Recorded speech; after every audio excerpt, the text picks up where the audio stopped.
Hello everyone, Shri IAS academy में आपका स्वागत है। जैसा कि आप जानते हैं कि श्री आईएएस एकेडमी ने लेट्स क्रैक प्रीलिम 2.0 नाम की सीरीज की शुरुआत की है, जिसके अंतर्गत हमारी कई सारी सब सीरीज चल रही हैं। उसी दिशा में आगे बढ़ते हुए ये हमारी लेट्स क्रैक कॉम्प्रीहेंशन 2.0 सीरीज है। ऑलरेडी हमारे इसमें डे 2 तक की कहानी कंप्लीट हो चुकी है, अर्थात हमने यूपीएससी सीसैट के जीएस पेपर 2020 और 2019 को काफ़ी अच्छे से एनालिसिस किया था और उसमें देखा था कि कॉम्प्रीहेंशन को कितने सहज और सरल तरीके से हम सॉल्व कर सकते हैं। उसी दिशा में आगे बढ़ते हुए आज हम कॉम्प्रीहेंशन के 2018 यानी कि यूपीएससी सीसैट जीएस 2 के पेपर को कवर करेंगे और ये हमारा डे 3 है। बिना देरी किए हम अपनी क्लास की शुरुआत करते हैं। चलिए शुरू करते हैं। जैसा कि आप देख रहे हैं, ये हमारी लेट्स क्रैक कॉम्प्रीहेंशन 2.0 सीरीज का डे 3 है। अपने इस डे 3 में आज हम 2018 के कॉम्प्रीहेंशन के पेपर को कवर करेंगे। कॉम्प्रीहेंशन का मतलब सीसैट का जो पेपर आपका जीएस 2 का आता है, तो उसमें हम सिर्फ कॉम्प्रीहेंशन को कवर करेंगे। और जब हम आपकी मैथ की सीरीज कवर करा रहे, जो आपकी रीजनिंग की कवर करा रहे, उसमें मैथ और रीजनिंग के पोर्शन को कवर करा देंगे। ठीक है, तो हम अपने कॉम्प्रीहेंशन की क्लास की शुरुआत करें। इससे पहले जो बच्चे पहली बार इस वीडियो को देख रहे हैं, इससे पहले वो आप 2 पार्ट और इसके पूर्व वाले देख लें, यानी कि डे 1 और डे 2 के। ऑलरेडी हमने यूट्यूब पर हर एक चीज़ की प्लेलिस्ट अलग अलग बना दी है। थोड़ी बहुत मेहनत कर लिया करो आप लोग। वहाँ पे अलग अलग प्लेलिस्ट हैं। आप जब हमारे चैनल के होम पेज पे जाएंगे, होम के बगल में आपको वहाँ पे वीडियो का सेक्शन मिलता है और उसके बगल वाला सेक्शन आपको प्लेलिस्ट का मिलता है। और जब आप वहाँ पे जाएंगे तो आपको सारी चीज़ें नॉर्मली वहाँ पे मिल जाएंगी। ठीक है, तो उन प्लेलिस्ट को आप देखें और उनका उपयोग करें, आपके लिए काफ़ी फायदेमंद होगी। ठीक है, तो वहाँ पे आपको हमने सारी चीज़ें अलग अलग कर दी हैं, आप देखिएगा। ठीक है, कई बच्चे मैसेज करते हैं, सर कॉम्प्रीहेंशन करा भी रहे हो या मजाक कर रहे हो, हाँ, तो अच्छा नहीं लगता, क्योंकि इतना सब हम करा दिया, आधे बच्चे करके ना जाने कहाँ पहुँच गए। ठीक, तो ऐसा आपका यूपीएससी का ओरिजिनल पेपर होता है। हालांकि ये आपको ऊपर नहीं लिखा होता है, आपकी ऐसी पुस्तिका में ए लिखा होता है, बी अगर होगी तो बी लिखा होगा, सी होगी तो सी और डी होगी तो डी। आपके आगे पीछे जितने भी बच्चे होंगे सबको अलग अलग कॉपियाँ मिलती हैं। ये ऑलरेडी मैंने कई बुकलेट में आपको बता दिया है। आपको ये कॉपी 20 मिनट पहले मिलती है, तो आपको यहाँ पे अपना रोल नंबर डालना होता है। ठीक है, आप रोल नंबर डाल देंगे और 80 प्रश्न करने होते हैं। मैंने आपको इससे एक रिलेटेड स्टोरी भी सुनाई थी कि जब हमारी टीम रिसर्च कर रही थी तो हमने पता किया था कि एक बच्ची ने 100 में 100 क्वेश्चन सॉल्व करके आई थी। भाई उसको पता था जीएस 1 में 100 होता है, जीएस 2 में उसने भी सोचा 100 होगा, तो कर दिया उसने बेचारी ने। अब उसकी भी कोई गलती थोड़ा ना है भाई। 1 डे एग्जाम देने वाली लड़की, आप उसको यूपीएससी का एग्जाम दिलाओगे, तो यही तो होता है। ठीक है, तो ये बातें हैं। बाकी आपको पेपर ऐसे देखना होता है। तो हम अपने कॉम्प्रीहेंशन के क्वेश्चन देखेंगे, मैथ के बिल्कुल नहीं देखेंगे। ठीक है, तो यहाँ पे तो कोई कॉम्प्रीहेंशन का क्वेश्चन ही नहीं है आज फर्स्ट पेज पे। ठीक है, अच्छा, सेकेंड पेज पे हमारा पहला क्वेश्चन है आज 7वां नंबर।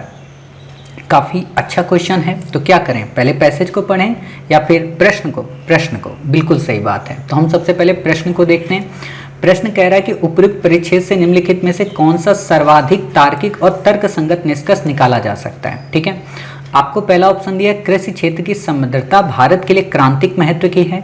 दूसरा, भारतीय अर्थव्यवस्था प्रमुख रूप से इसकी कृषि पर निर्भर है। प्रमुख रूप से इसकी कृषि पर निर्भर है मतलब भारत की जो इकोनॉमी है क्या केवल एग्रीकल्चर पर ही डिपेंड है? बाकी सब के सब घास छीलते रहते हैं क्या? बिल्कुल भी नहीं। तो ये एक्सट्रीम वर्ड है, इसको आप एरर कर लो। भारत को अपने तेजी से बढ़ती जनसंख्या को नियंत्रित करने के लिए कठोर उपाय करने चाहिए। कठोर करने चाहिए मतलब हद है।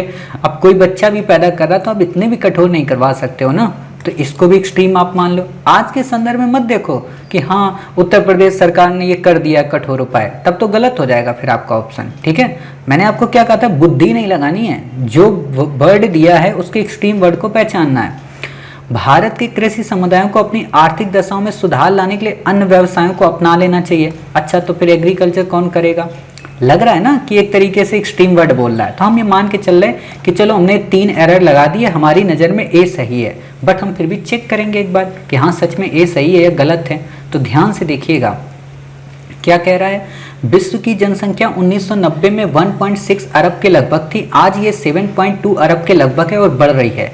जनसंख्या वृद्धि पर किए गए हाल के आकलनों से यह पूर्वानुमान होता है कि विश्व की जनसंख्या 2050 में 9.6 अरब और 2100 में 10.9 अरब हो जाएगी। यूरोप और उत्तरी अमेरिका के सदस्य केवल यहाँ 3 से 4% जनसंख्या ही कृषि में लगी है। भारत की लगभग 47% जनसंख्या कृषि पर निर्भर है। ध्यान देना, भारत की 47% ही जनसंख्या कृषि पर निर्भर है।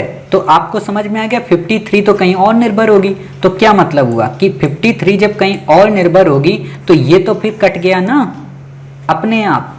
तो इतना तार्किक बुद्धि लगाना है आपको, ठीक है, ये कट गया। अब देखो, यदि भारत सेवा क्षेत्र में लगातार प्रगति करता रहा और विनिर्माण क्षेत्र तेजी से बढ़ता रहा तो ये भी संभावना की जाती है कि 2030 के आसपास जब भारत चीन से आगे निकलकर विश्व का सबसे अधिक जनसंख्या वाला देश होगा, भारत की लगभग 42% जनसंख्या प्रधान रूप से कृषि पर निर्भर होगी। ध्यान दो, केवल 5% का ह्रास होगा। तो जब 5% का ह्रास होगा तो भाई साहब आप होते कौन हो हमसे कहने वाले कि हम कोई अन्य धंधा अपना लें? बिल्कुल भी नहीं अपनाएंगे।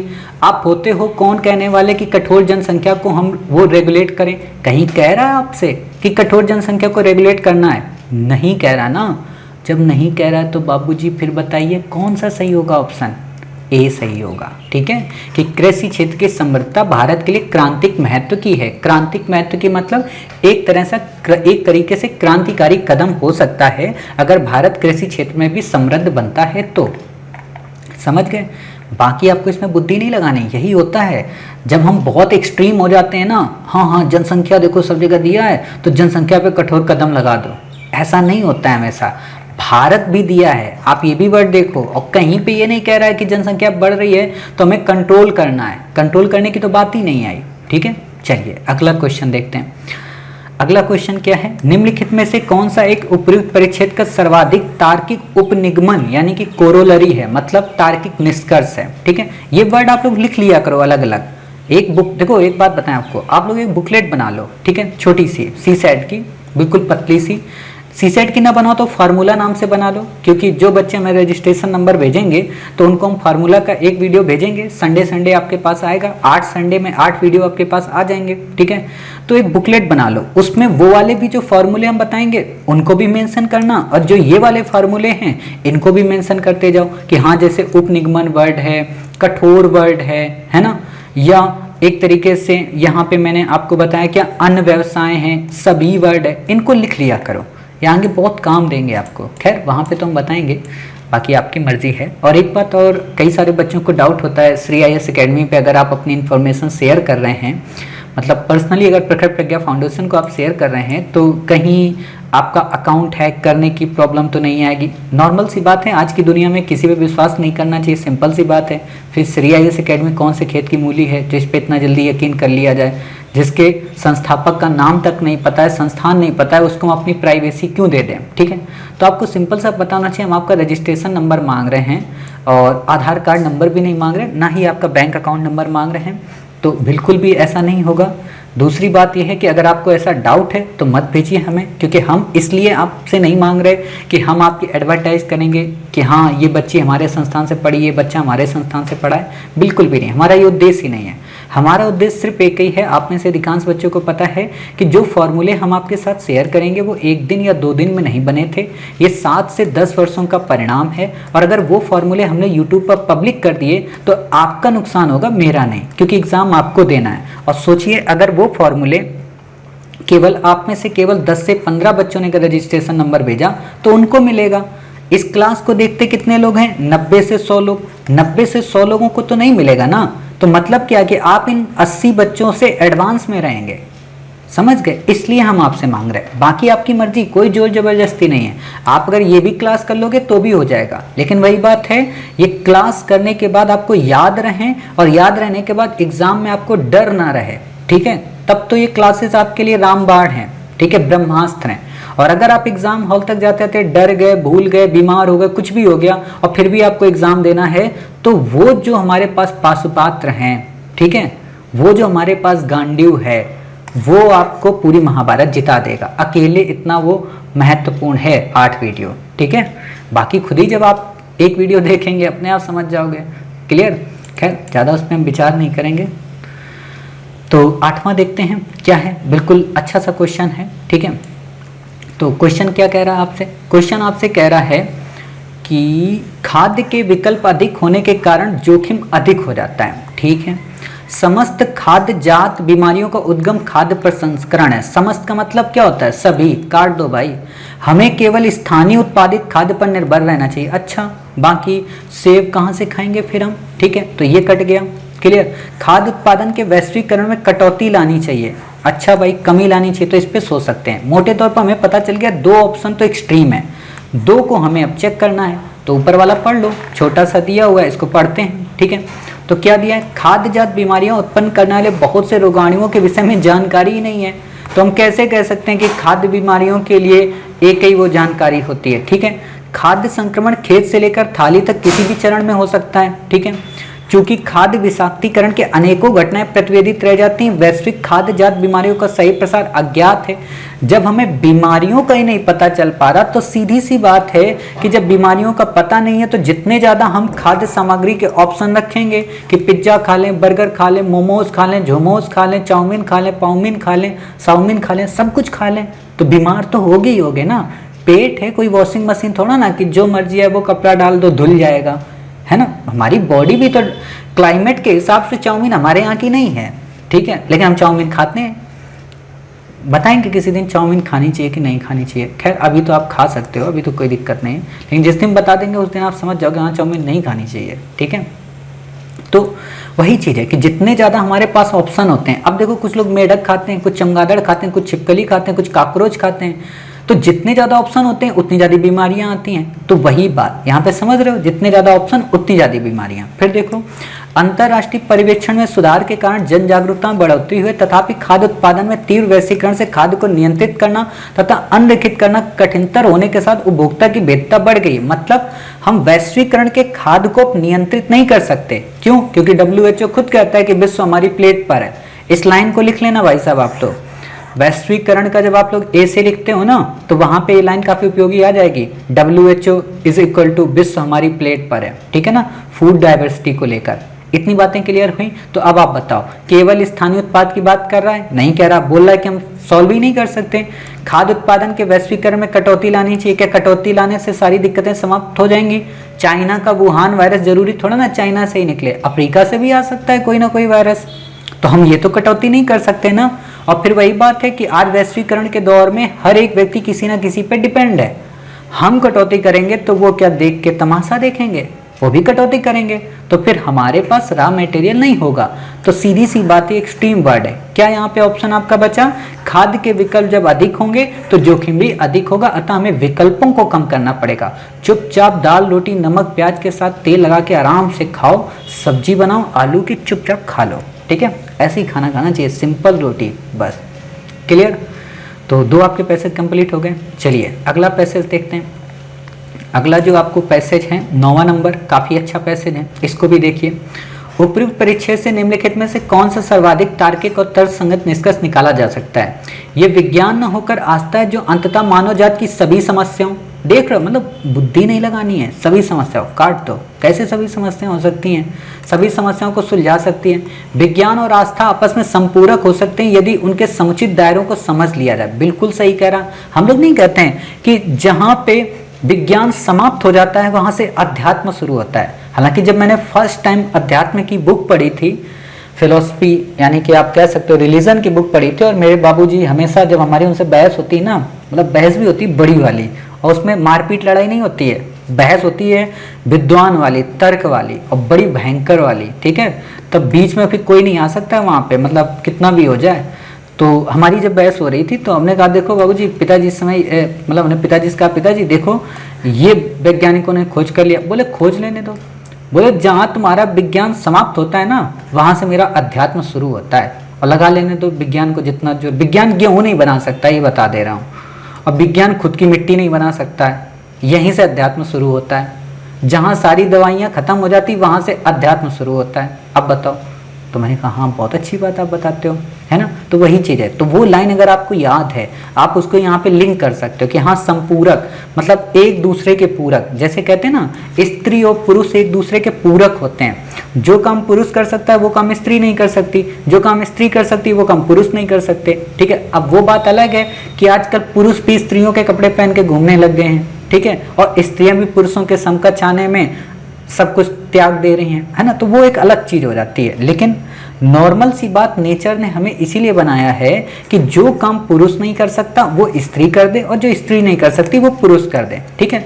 नेचर खुद ही नहीं एक ही जेंडर ना बना के भेजती, सारे जेंडर अलग अलग क्यों बनाए? क्योंकि सबकी सोसाइटी में अपनी एक अलग रिस्पॉन्सिबिलिटी है।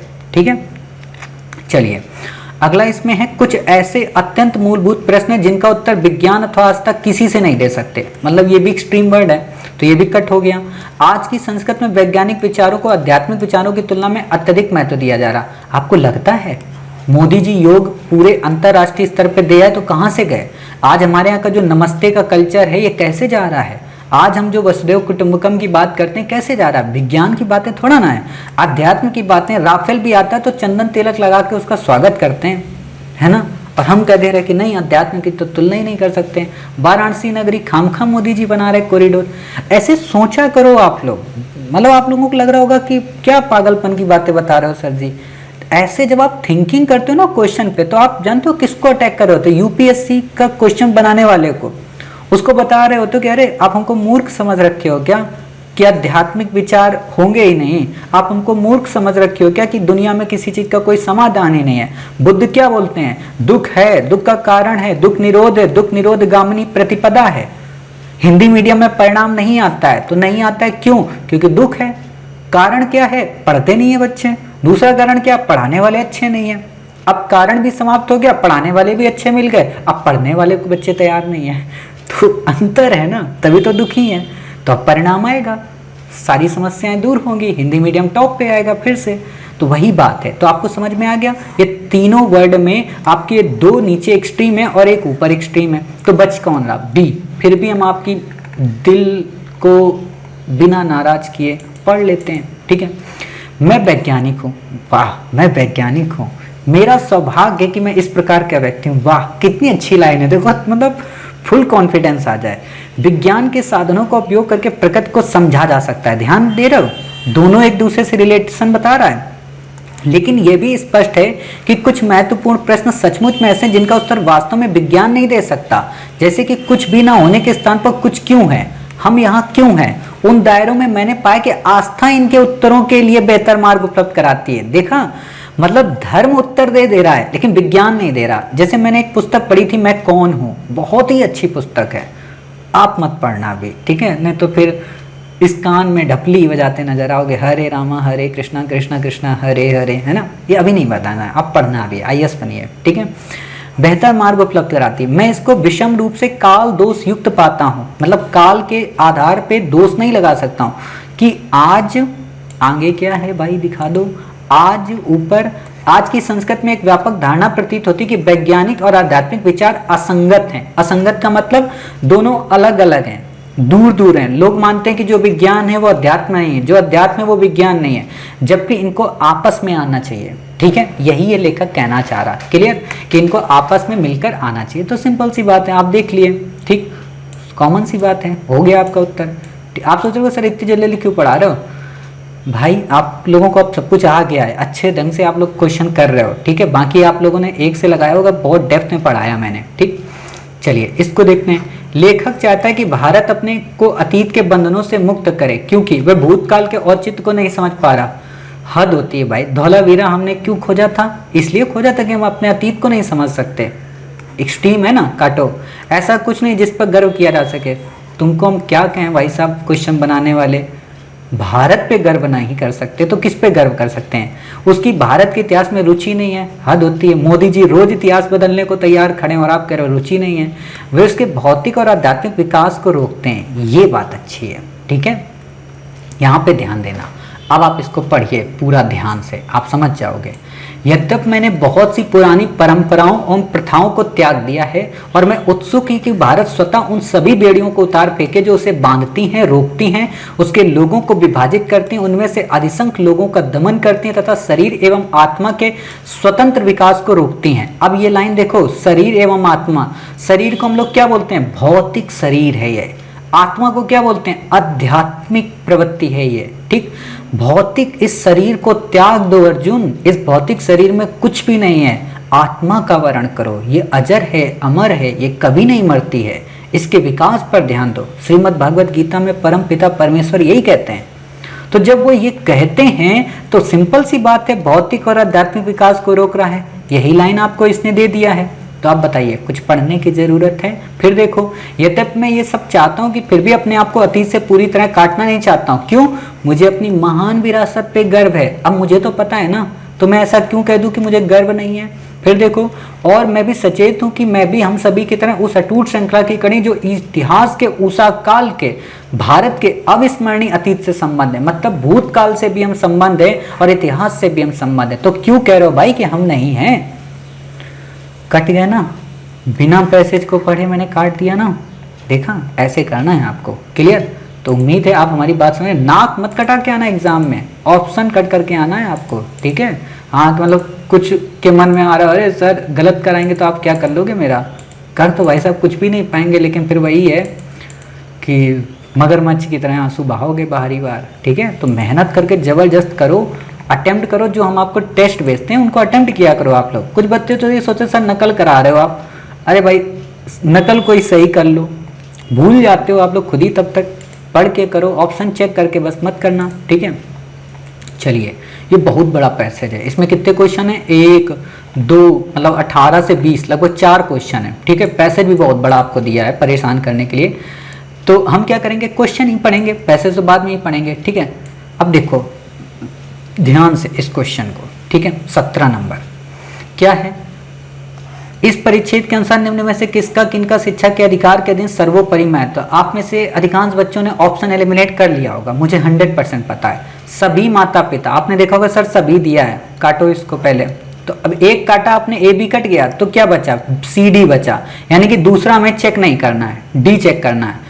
शिक्षार्थी अनुकूली शिक्षा प्राप्ति प्रणाली विकसित करने हेतु तो पाठ्यक्रम सुधार करना, लगता है बिल्कुल नॉर्मल है, कोई एक्सट्रीम वर्ड नहीं। तो हम ये मान के चलते हैं तीसरा सही है, ठीक है?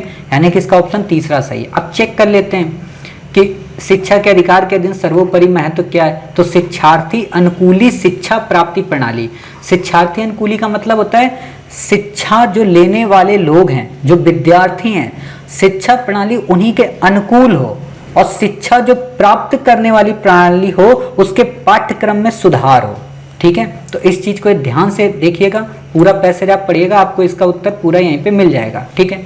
तो ध्यान से देखिए, अब शिक्षा की सार्वभौम पहुंच प्रदान करने की मात्र बात करना हमारे लिए पर्याप्त नहीं, विद्यालय सुविधाएं उपलब्ध कराना एक आवश्यक पूर्वापेक्षा तो है, किंतु ये सुनिश्चित करने के लिए सभी बच्चे विद्यालय जाएं और सीखने की प्रक्रिया में भाग लें, ये अपर्याप्त है। संभव है कि विद्यालय हो किंतु बच्चे ना जाएं या कुछ माह बाद विद्यालय छोड़ दें।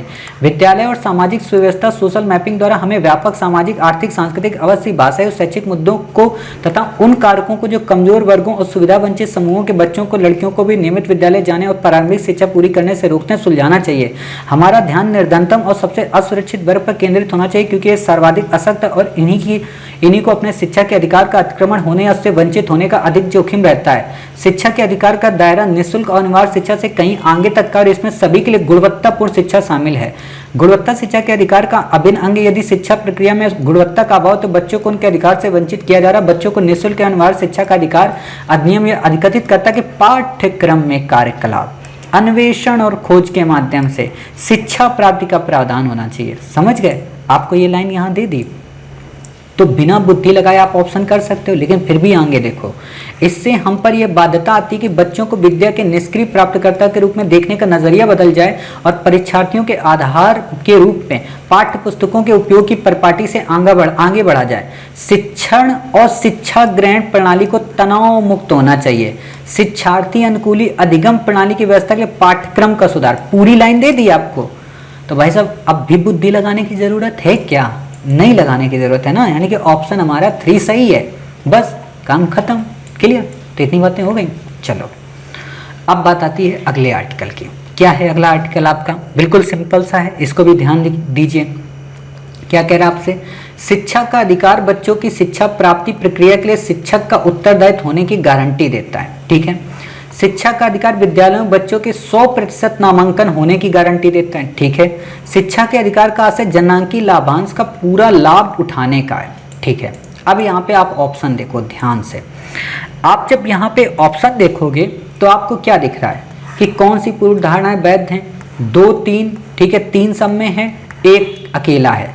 अब आप एक ये बताओ कि यहाँ पे जो हमने यहाँ तक पढ़ लिया, आपका ये आर्टिकल इस जगह तक पढ़ लिया, कहीं पे जनसांख्यिकी लाभांश वर्ड आया? नहीं आया। फिर आगे देखो, किया जाना चाहिए अधिक संगत और सशक्तिकरण को, शिक्षक उत्तरदायित्व, ठीक है। फिर देखना, शिक्षक उत्तरदायित्व प्रणालियों प्रक्रियाओं से अवश्य सुनिश्चित होना चाहिए बच्चे शिक्षा प्राप्त कर रहे हैं और शिक्षार्थी अनुकूली वातावरण शिक्षा प्राप्त करने के उनके अधिकार का उल्लंघन नहीं हो रहा। परीक्षण और मूल्यांकन प्रणालियों की पुनर्परीक्षा कर उन्हें इस रूप में पुनः अभिकल्पित किया जाना चाहिए। अभिकल्पित का मतलब सुनिश्चित किया जाना चाहिए, ताकि यह सुनिश्चित हो सके कि बच्चे विद्यालय और अन्य शिक्षण यानी कि ट्यूशन केंद्रों के बीच संघर्ष करते करते अपने बचपन से वंचित रह जाने को बाध्य न हो, ठीक है। आपने ये लाइन देखी। अब यहाँ पे बताओ, कहीं जनसांख्यिकी लाभांश है? तो जब भाई साहब कहीं जनसांख्यिकी लाभांश की बात ही नहीं कर रहा है और कहीं पे 100% शिक्षा की बात ही नहीं कर रहा, तो हम क्यों इसको लिखें? शिक्षक के उत्तरदायित्व की बात कर रहा है, मैंने आपको दिखा दिया। तो भाई साहब क्या सही होगा? ऑप्शन है। और वैसे भी तीसरा जहां कट कर दोगे आपका तो ऑप्शन अपने आप आ जाएगा ना, तो कट कर दिया, आ गया, ठीक है। ऐसी बुद्धि लगाया करो। और एक बात और बता दें, मैं जो आंसर की आपको करा रहा हूँ ये लास्ट आंसर की है, यूपीएससी से रिलेटेड, ठीक है। तो बिल्कुल भी डाउट और संदेह नहीं होना चाहिए। कोचिंग संस्थान वालों की जो बुकलेट है उस पे आंसर की डैमेज होती ही है। पैसेज इंडिया में केवल 1 से 2 टीचरों को आता है और वो भी उन संस्थानों के फाउंडर को, लेकिन वो संस्थान के फाउंडर पैसेज कभी सॉल्व नहीं करते हैं, ठीक है। इतनी बातें समझ गए? चलिए आगे देखते हैं। 19 नंबर काफी अच्छा क्वेश्चन है, इसमें भी देखते हैं। अब तो पैसेज पूरा पढ़ लिया है, अब तो नीचे के दोनों क्वेश्चन सॉल्व हो ही जाएंगे ना। तो देखते हैं, इस परिच्छेद के अनुसार शिक्षा में गुणवत्ता लाने हेतु निम्नलिखित में से कौन सा एक निर्णायक, मतलब शिक्षा में गुणवत्ता कैसे आएगी, ठीक है। तो देखो, विद्यालय में बच्चों के और शिक्षकों की भी नियमित उपस्थिति सुनिश्चित करना। पहली लाइन में उसने बताया कि जरूरी नहीं कि आप 100% प्रेजेंट ही करा दो तो शिक्षा का कार्य पूरा हो गया, बिल्कुल भी नहीं। शिक्षकों को प्रोत्साहित करने के लिए उन्हें आर्थिक लाभ देना, पैसा देते हैं उतना कम है क्या? बच्चों को सामाजिक सांस्कृतिक पृष्ठभूमि को समझना, बच्चों की सामाजिक सांस्कृतिक पृष्ठभूमि को समझना, इसमें आप कंफ्यूज हो सकते हैं, ठीक है। कार्यकलाप और खोज के माध्यम से शिक्षा प्राप्ति का अंतर्निवेशन यानी कि इनकलकेटिंग लर्निंग, ये वर्ड आपने नॉर्मली जब एडिटोरियल पढ़ते होगे या मैंने जब भी आपको कोई एजुकेशन से रिलेटेड हुकिंग टैग सिस्टम बताया था तो मैंने क्या कहा था कि आप इनकलकेट करो हर एक चीज को, मतलब हर चीज को एक दूसरे से अंतर्निवेशित करो, लिंक करो, ठीक है ना। अब लिंकिंग वाली जब होगी, जैसे मैंने अभी आपको पढ़ाया चाउमीन, झाउमीन, पाउमीन सब बताया ना, विश्व की थाली सब कुछ बताया, तो इससे आप समझ गए कि मैं नॉलेज को एक दूसरे से इनकलकेट कर रहा हूँ। तो जब नॉलेज को एक दूसरे से इनकलकेट करूंगा तो एजुकेशन का जो लेवल होगा बेस्ट होगा। और यही चीज इस पैसेज में भी आपसे कहा गया है, आप ध्यान से देखना। यहाँ पे पुनः यहाँ पे देखो, 1 मिनट मैं आपको यहाँ पे दिखाना चाहता हूँ। हाँ, यहाँ पे इससे हम बाध्यता आती है। हाँ, ये देखो, बच्चों का निःशुल्क एवं अनिवार्य शिक्षा का अधिकार अधिनियमित या अधिकृत करता है। पाठ्यक्रम में कार्यकलाप, अन्वेषण और खोज के माध्यम से शिक्षा प्राप्ति का प्रावधान होना चाहिए, समझ गए। तो यही चीजों की बाध्यता यहाँ पे कही गई है। तो अब आप बताओ, अन्वेषण होगा, खोज होगा, वो कैसे आएगा? इनकलकेटिंग लर्निंग से आएगा, खोज से। अब देखो यहीं पे तो ये बुद्धि लगाता है आपको परेशान करने के लिए। इसने खोज वर्ड दिया है, अन्वेषण वर्ड नहीं दिया है, जबकि अन्वेषण का मतलब ही खोज होता है। इसी को तो कॉम्प्रिहेंड बोलते हैं कि उसने लैंग्वेज चेंज कर दी और वो लैंग्वेज आपको आना चाहिए। तो आप लोग लिख लिया करो जो मैंने अभी आपको बुकलेट बताई कि अन्वेषण का मतलब खोज, ठीक है। तो ऑप्शन क्या हो गया आपका? डी हो गया, सी कहीं से नहीं हुआ हमारा, ठीक है। तो इतनी बातें क्लियर हो गई। लास्ट हमारा है जो 20वां, उसमें क्या कह रहा है आपसे? उसमें कह रहा है कि इस परिच्छेद का सारभूत संदेश क्या, मतलब पूरे पैराग्राफ को पढ़ने के बाद हम क्या कह सकते हैं? शिक्षा का अधिकार अब मूल अधिकार है? बिल्कुल भी नहीं कह सकते। शिक्षा का अधिकार समाज के निर्धन और दुर्बल वर्ग के बच्चों को विद्यालय जाने को समर्थ बनाता है, ये तो सही है। निःशुल्क एवं अनिवार्य शिक्षा के अधिकार में सभी के लिए गुणवत्तापूर्ण शिक्षा शामिल होना चाहिए, यही तो लाइन कह रहा है कि आप शिक्षा का अधिकार दिलाकर सभी को विद्यालय में उपस्थित करा के ये नहीं कह सकते कि शिक्षा का अधिकार प्राप्त हो गया या शिक्षा का अधिकार फंडामेंटल राइट बन गया या बच्चों के माता पिता को भेजा जाए, जब तक आप उसमें एजुकेशन को गुणवत्तापूर्ण नहीं बनाएंगे ताकि बच्चों के अंदर इनकलकेट लर्निंग श्योर हो सके, ठीक है। तो ऑप्शन आपका क्या हुआ? 20 का सी, ठीक है। क्लियर हो गया? चलिए अब अगला यहाँ पे देखते हैं। 20 का हमारा सी हो गया। ये तो सब मैथ के हैं, मैथ में जब कराएंगे तो आपको कराएंगे। हाँ, ये देखो 27, ठीक। 27 देखते हैं कैसा क्वेश्चन है। यहाँ पे तो मैथ इंग्लिश का आ गया। हाँ देखिए 27 बड़ा अच्छा क्वेश्चन है। 27 जब भी ऐसा क्वेश्चन आया करे ना तो आप सबसे पहले ऑप्शन चेक किया करो, ठीक है। ऑप्शन देखा करो, क्या ऑप्शन है? 1 2 3 ठीक है, 2 3 4 ठीक है, 1 4 ठीक है, 1 2 3 4। अब यहाँ पे बुद्धि लगाओ, 4 किस में है? इन तीनों में है, ठीक है। 3 किस में है? इन तीनों में। तो 4 और 3 चेक करो। भौम जल की हानि, कृषि उत्पादन पर प्रतिकूल प्रभाव। अब यहाँ ध्यान दो, इस परिच्छेद के अनुसार निम्नलिखित में से कौन से वन आच्छादन में आए ह्रास के परिणाम है? मतलब वन आच्छादन जब होता है तो इससे क्या नुकसान होता है? तो आप एक बात बताओ, आप लोग ज्योग्राफी पढ़ते हो, उसमें तो थोड़ी सी तो बुद्धि लगाते होगे ना, कि जब वन आच्छादन हम करते हैं, वनों को जब हटाते हैं किसी भी जगह से, तो भौम जल जो होता है वो नीचे चला जाता है। पढ़ते हो? तो यानी कि चौथा सही है, तो पहला हमारा कट गया, ठीक। दूसरा क्या पढ़ते हो? जो कृषि का प्रोडक्शन होता है, जो भूमि होती है वो बंजर होने लगती है, ठीक है। यूएनसीसीडी को आपने पढ़ा है, ठीक है। तो ये भी सही है हमारा, यानी कि तीसरा सही। चौथा और तीसरा सही है, चेक करो। चौथा तीसरा सिर्फ इसमें नहीं है, ठीक। तो अब आपका क्या बचा? बीडी बचा। अब ऊपर देखो, अपेक्षाकृत छोटी नदियों की हानि। अब एक बात बताओ, जब भौम जल वहां पे पेड़ों को जब नदियों के किनारे से हटा दोगे तो नदियां भी तो सूखने लगेंगी। अच्छा, नदियां ही सूख जाएंगी, छाया उनको नहीं मिलेगी, तो वो भी खत्म हो जाएंगी सूख के। तो दूसरा भी आपका सही हो गया, तो दूसरा सही हो गया। अब बचा पहला, ऊपरी मृदा की हानि। ऊपरी मृदा का मतलब ऊपर की जो पट्टी की मृदा होती है, जब पेड़ आपने हटा दिया, बारिश हुई, तो ऊपर की उपजाऊ मिट्टी हट जाएगी ना? बताइए भाई साहब, हट जाएगी, ठीक है। तो जब हट जाएगी तो एक बात बताओ, 1 2 3 4 सही हो जाएंगे। यानी कि मोटे तौर पर अगर मैं कहूँ तो सबके सब इसके ह्रास के परिणाम हैं, यानी कि 1 2 3 4। लेकिन आप लोगों को यकीन कहाँ होगा इतनी जल्दी कि सर चारों के चारों कैसे हो सकते हैं बिना पढ़े? क्या समझते हो अपने आप को? यूपीएससी है वो, ठीक है। तो भाई यूपीएससी तो एक बार आपको पढ़ा के दिखा देते हैं पूरा, ठीक है। ध्यान से पढ़ना, गलती मत करना कहीं पे। देखो, मरुभवन टॉपिक ही दिया है तो समझ सकते हो।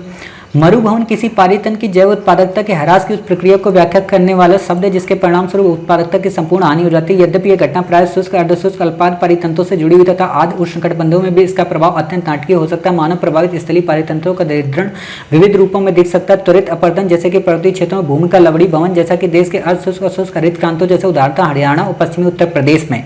स्थल गुणवत्ता ह्रास, जो कि भारत के सभी मैदानों में वनस्पति आच्छादन के व्यापक ह्रास हैं और धान गेहूं की एक रस एक दान कृषि के कारण होने वाली एक आम घटना है। वनोन्मूलन का एक प्रमुख दुष्परिणाम जल विज्ञान में प्रतिकूल परिवर्तनों और संबंधित मृदा और पोषकों की हानि से संबंधित है। वनोन्मूलन के दुष्परिणाम निरपराध रूप से अप्रवर्धनकारी हानियों के माध्यम से होने वाले स्थल अवक्रमण के कारण उत्पन्न होते हैं। सारा आंसर आपको यही मिल गया है। जल विज्ञान का मतलब जल को ह्रास होती है, मृदा और पोषकों की हानि का मतलब ऊपर की मिट्टी चली जाती है, अपरदित हो जाती है, यानी कि ऊपर से उड़ के चली जाती है। उष्णकटिबंधीय एशिया, अफ्रीका और दक्षिणी अमेरिका में अपरदन उच्चतम स्तर पर है। उष्णकटिबंधों पर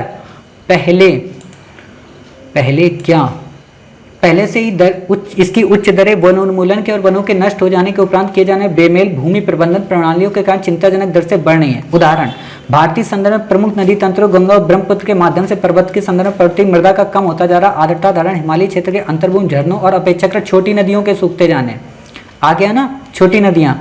श्रेय वन आच्छादन में आए उग्र परिवर्तनों को दिया जा सकता है। एक अप्रत्यक्ष परिणाम जल के माध्यम से होने वाली उच्च भूमि निम्न भूमि के अनोन क्रिया में आया उग्र बदलाव है। असम के चाय रोपण करने वालों की तात्कालिक चिंता ब्रह्मपुत्र के कछारों के साथ आने वाले बारंबार अपप्लावन के कारण चाय बागानों की होने वाली क्षति के बारे में। चाय बागान की क्षति और परिणाम स्वरूप होने चाय उत्पादक की हानि, नदी तंत्र के बदलते मार्ग और गाद भराई के कारण नदी तल के बढ़ते स्तर के कारण है। स्थल मरुभूमि के अंतिम परिणाम में मृदा निम्नीकरण, उपस्थित जल और उसकी गुणवत्ता में परिवर्तन। इसके परिणाम स्वरूप ग्रामीण समुदाय के आर्थिक कल्याण के लिए आवश्यक खाद्य, चारा और ईंधन काष्ठ उत्पादन में होने वाला ह्रास। सब कुछ तो बता दिया ना आपको, सब कुछ आपको पता चल गया कि हाँ ऊपरी मृदा का भी ह्रास हो रहा है, छोटी नदियां भी जा रही हैं। अगर यही दो पता चल जाएगा तो अपने आप आपको ऑप्शन आ जाएगा, ठीक है।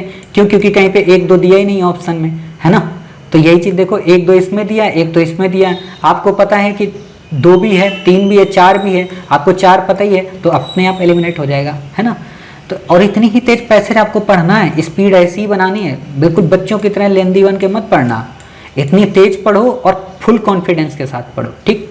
अगला देखते हैं, इस परिच्छेद में निम्नलिखित में से कौन सा सही निष्कर्ष निकाला जा सकता है या निकाले जा सकते हैं, ठीक है। देखिए इसको ध्यान से, क्या कह रहा है ये आपका 28 नंबर, हाँ ये 20 आपका 80 नंबर तो है, हाँ ये आपका 28 नंबर है, क्लियर। तो इसको ध्यान से देखना, क्या कहना चाह रहा है आपसे कह रहा है कि वनोन्मूलन के कारण नदियों के मार्ग में परिवर्तन हो सकता है। अभी हमने आपको यहाँ पे बताया क्या, इस जगह पे ये देखिए हाँ, अपेक्षाकृत छोटी नदियों के सूखते जाने। हाँ, ये देखो, असम के चाय रोपण वालों की तत्कालिक चिंता ब्रह्मपुत्र के कछारों के साथ आने वाले बारंबार अपप्लावन के कारण चाय बागानों को होने वाली क्षति से। अपप्लावन का मतलब क्या होता है? ये नदी तंत्र के बदलते मार्ग, ठीक है, तो ये समझ गए, यानी कि ये सिंपल सी बात है कि नदियों के मार्ग बदल सकते हैं। दूसरा क्या कह रहा, भूमि का लवड़ी भवन केवल मानवीय क्रियाकलाप। अच्छा, प्रकृति का कोई दोष नहीं है। अरे भाई, सुप्रीम कोर्ट की तरह निर्णय दिया करो। तो ये एलिमिनेट हो गया आपका दूसरा। अब बुद्धि मत लगाओ, देखो जहां जहां दूसरा उसको एलिमिनेट कर दो। बी और सी आपका कट गया। आपको इतना तो पता है ना, पहला सही है, तो हम ये डी अपने आप एलिमिनेट कर देंगे, सोचने की जरूरत नहीं है। क्यों? देखो यहाँ पे क्या दे रहा, मैदानों में गैन एक धान कृषि प्रथा उष्णकटिबंधीय एशिया, अफ्रीका और दक्षिण अफ्रीका में मरुभूमि का मरुभवन का प्रमुख कारण रहा है। मैदानों में गहन कृषि, ठीक है। अब एक बात होता है, यहाँ तीसरा ऑप्शन अगर दिया होता तो एक बार हम सोच भी सकते थे, पर तीसरा दिया ही नहीं है, तो इसलिए हम इसको सोचेंगे भी नहीं, ठीक। तो ये हमारा कट गया। यहाँ पे आपका ऑप्शन कौन आ गया? 28 का ए। समझ गए? चलिए 29 देखते हैं, इसी पैसेज से रिलेटेड है, इसलिए हम पैसेज को बार बार रिवाइज करके नहीं पढ़ रहे। इसको देखिए 29 को देखने से पहले ऑप्शन देखो क्या कह रहा है कि 1 2 और फिर डी, ठीक। अब यहाँ पे ध्यान दो, मरुभवन केवल उष्णकटिबंधीय क्षेत्रों की एक घटना है। अच्छा बाबूजी, बाकी कहीं पे मरुभवन या रेगिस्तान का एरिया है ही नहीं, तो एक आपका कट गया, सी आपका कट गया। बाढ़ और मरुभूमि वनोन्मूलन के अनिवार्य परिणाम है, मतलब अगर वनोन्मूलन होगा तो बाढ़ आएगी, अगर वनोन्मूलन होगा तो रेगिस्तानी क्षेत्र बनेगा ही, जरूरी है। तो ये भी कट हो गया, तो बी कट गया, ए कट गया। आपका क्या बचा? 29 का डी, ना तो 1 और ना ही 2। ना समझ में आया हो फिर से पैसेज पढ़ना 2 से 3 बार, अपने आप समझ जाओगे। क्लियर? चलिए इतनी बातें हो गई।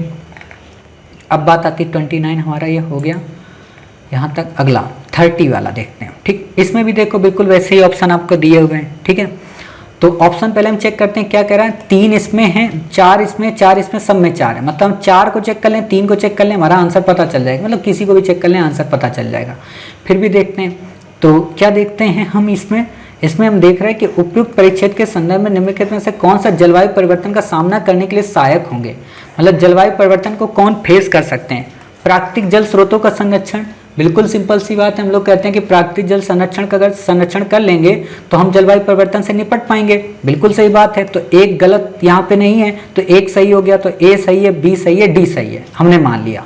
फिर देखो, अपेक्षाकृत व्यापक जीन पूल का संरक्षण, हो सकता है आपको जीन पूल ना पता हो, फिर भी हम इसको ब्रेक करके रख लेते हैं, ठीक है। क्यों रख लेते हैं? क्योंकि नहीं भी पता तो हमारा 2 तो बाबूजी सही है ना, तो सोचने की जरूरत ही नहीं है। अब एक और बुद्धि देखो लगाओ, 2 सही है, तीसरा भी सही है, ठीक है, तीसरा भी सही है। क्यों तीसरा सही है? क्योंकि तीसरा इनमें दिया हुआ है लेकिन इसमें नहीं दिया है। इसी चीज को आप चेक करो, क्या विद्यमान फसल प्रबंधन पद्धतियां, जो हमारी इस समय फसल की पद्धतियां, जैसे एक धान्य फसल, जैसे हम केवल इन्हीं फसलों पर निर्भर हैं, तो क्या ये हमें जलवायु परिवर्तन से फेस करा पाएंगे? नहीं करा पाएंगे, इसको हमें चेंज करना पड़ेगा। तो ये तीसरा हम कट कर देंगे। तीसरा पहला कट हो गया, सी तो कट ही था, डी कट हो गया। आपका ऑप्शन क्या बचा? बी, यानी कि 1 2 4, यानी कि प्रवासन गलियारे, प्राकृतिक जल स्रोतों का संरक्षण, अपेक्षाकृत जीन पूल का संरक्षण। कोई बात नहीं, आपको नहीं पता है, आप ऊपर पैराग्राफ पढ़ो। ऐसा थोड़ा ना कि जीएस वाला क्वेश्चन पूछा गया कि पता ही होना चाहिए, ठीक है। तो ऊपर का पैराग्राफ पढ़ते हैं, देखते हैं क्या कह रहा है ये। चलिए, जलवायु परिवर्तन का सामना करने और उत्पादक कृषि, वानिकी तथा मत्स्य पालन को सुनिश्चित करने के लिए प्राकृतिक परिसंपत्तियों की विविधता की आवश्यकता होगी। उदाहरण के लिए ऐसी फसल, देखो फसलों की विविधता की, ठीक है, प्राकृतिक परिसंपत्तियों की विविधता की।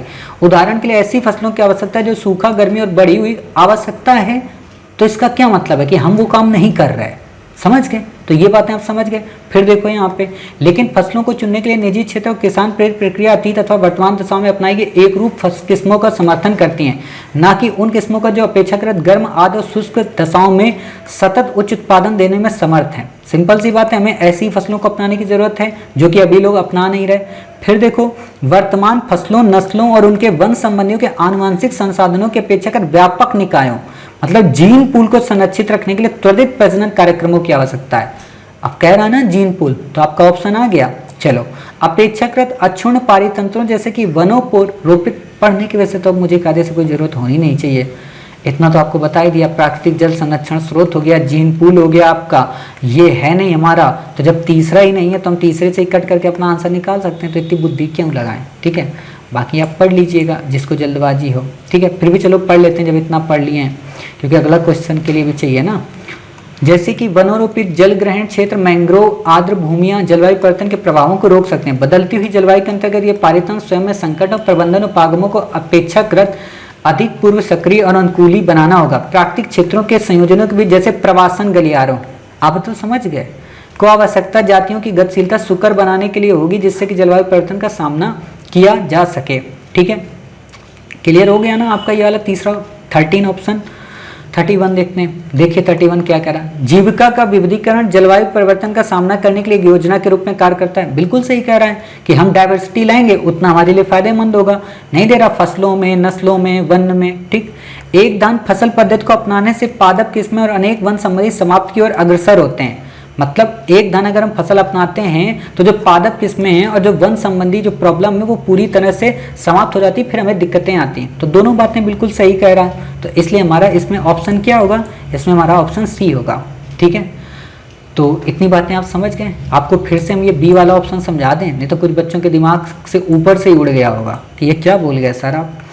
तो देखो ये आपसे क्या कह रहा, कि आपसे कह रहा एक धान फसल पद्धति को अपनाने से, मतलब अगर हम एक ही फसल को अपनाएंगे तो उससे क्या होगा, पादप किस्में और उनके वन संबंधी समाप्ति की ओर अग्रसर होते हैं। मतलब जब हम एक ही फसल को अपनाएंगे तो वो सस्टेनेबल नहीं होते हैं, है ना, वो जल्दी समाप्त हो जाएंगे, ठीक, और वो जलवायु परिवर्तन की दिशा में उतने उपयोगी नहीं रह पाएंगे। क्लियर, बिल्कुल सही बात बोल रहा है, तो सही बात बोल रहा है तो हम इसको सही में ही टिक करेंगे, ठीक है।